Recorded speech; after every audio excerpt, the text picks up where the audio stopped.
आ गए हैं mental math class 7 के नेक्स्ट पार्ट पर। मैं हूं हरी सर और आप देख रहे हैं मेरा यूट्यूब चैनल चलो कदम बढ़ाए। मैं आप सभी बच्चों का अपने चैनल पर और ये आपका भी अपना चैनल है, इस पर स्वागत करता हूं।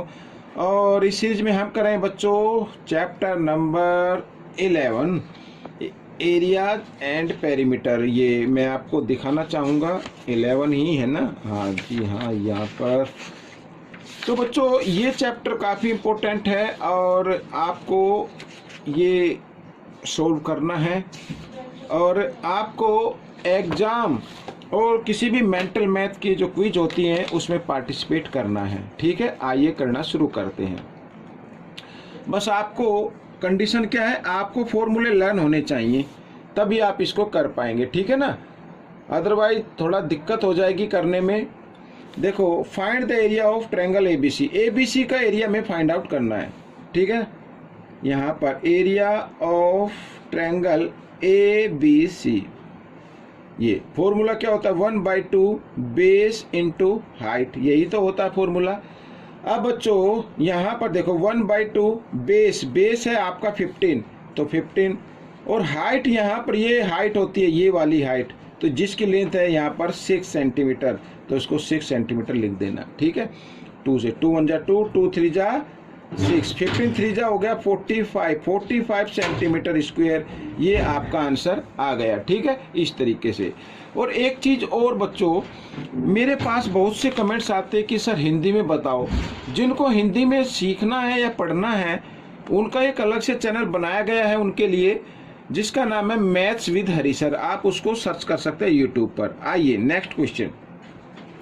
The length of rectangle is 12 centimetre and area is 108 square centimetre. Find perimeter. Perimeter find out करना, और पेरीमीटर फाइंड आउट करने के लिए लेंथ तो है, ब्रेथ भी तो होनी चाहिए, तभी तो करेंगे ना पेरीमीटर फाइंड आउट। आइए सबसे पहले ब्रेथ निकाल लेते हैं।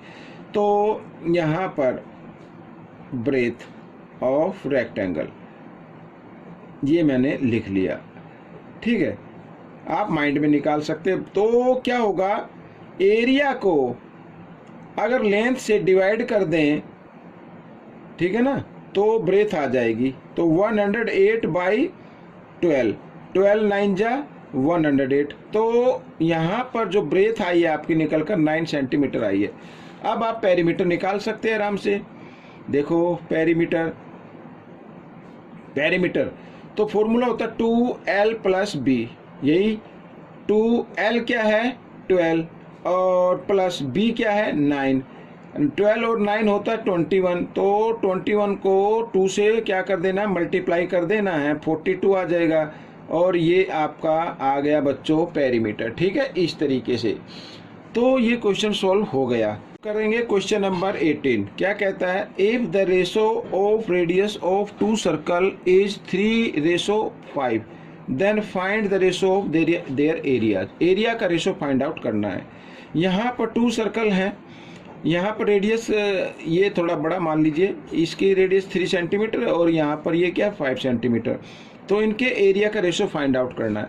अब एरिया का फॉर्मूला तो सेम होता है ना, πr², यहाँ पर 1r लगेगी और रेशो और πr², यहाँ पर ये सेकंड r हो गई। ठीक है, तो हमें ये एरिया का फॉर्मूला हो गया, इसको पहले हम रेशो में लिख लेते हैं। तो पाई के इक्वल आएगा, ये काट दीजिए। r यहाँ पर है 3, तो 3² बन जाएगा और इधर क्या होगा r यानी 5²। ठीक है, तो 3 3 जा 9, रेशो 5 को 2 टाइम्स मल्टीप्लाई करें 25 आ जाएगा। 3 को भी 2 टाइम्स करना है, 5 को भी 2 टाइम्स करना है, तो ये आपका आंसर आ गया इस तरीके से। ठीक है, आइए करते हैं क्वेश्चन नंबर 19 यहाँ पर। तो 19 क्वेश्चन नंबर 19 देखो, ये भी इजी है, कोई मुश्किल नहीं है। क्या कहता है, area of a circle is 1, यहाँ पर 1 10 100,000 10,000 लाख 10 लाख 15 लाख बच्चों 40,000 square centimetre. Find the radius find out करनी है। तो बिल्कुल लीजिए, एरिया गिवन है ना यहाँ पर, तो एरिया का फॉर्मूला क्या होता है, ठीक है, लिख लेता हूँ। Area of circle, area of circle formula होता है πr², ये फॉर्मूला होता है, लेकिन गिवन है यहाँ पर देख रहे हैं 15 लाख 40,000, तो हम दोनों को क्या कर देते हैं, इक्वल रख देते हैं। तो इसकी मैं वैल्यू निकाल लेता हूँ 22/7 आर स्क्वायर और इक्वल, यहाँ पर ये मैंने लिख दिया, ठीक है, इस तरीके से। अब आपको क्या करना है, रेडियस फाइंड आउट करनी है हमें। तो यहाँ पर 7 के किस फॉर्म में है, डिवाइड की फॉर्म में है, और इधर आकर ये मल्टीप्लाई की फॉर्म में आ जाएगा, ये मल्टीप्लाई की फॉर्म में आ गया, और 22 इधर मल्टीप्लाई में, इधर आकर ये डिवाइड में आ जाएगा, ठीक है। 22 1 जा 22, 22 7 जा 154 होता है, और 0 यहाँ पर ये इस तरीके से लगा लें 1 2 3 4, तो इस तरीके से हम लगा सकते हैं। 7 7 जा कितना होता है बच्चों 49, और इंटू 10,000 लिख सकते हैं ना ऐसे। अब हमें क्या निकालना, रेडियस निकालनी, तो रेडियस निकाल लेते हैं। इधर स्क्वायर रूट का साइन लगाओ, और 49 इंटू यहाँ पर 10,000, ठीक है। अब 49 का स्क्वायर रूट क्या होता है 7, और 10,000 का क्या होगा 100 होगा, तो 107 जा कितना होगा 700। तो ये रेडियस आ गई बच्चों आपकी सेंटीमीटर, इसको लिख देते हैं, ठीक है। आइए करना शुरू करते हैं लास्ट क्वेश्चन इस पार्ट का। क्या कहता है, for making a paper envelope a rectangle paper is 15, या डायमेंशन गिवन है 15 सेंटीमीटर 12 सेंटीमीटर इज रिक्वायर्ड, ठीक है। एक एनवेलप बनाना है तो इतने सेंटीमीटर हमें क्या चाहिए, पेपर चाहिए।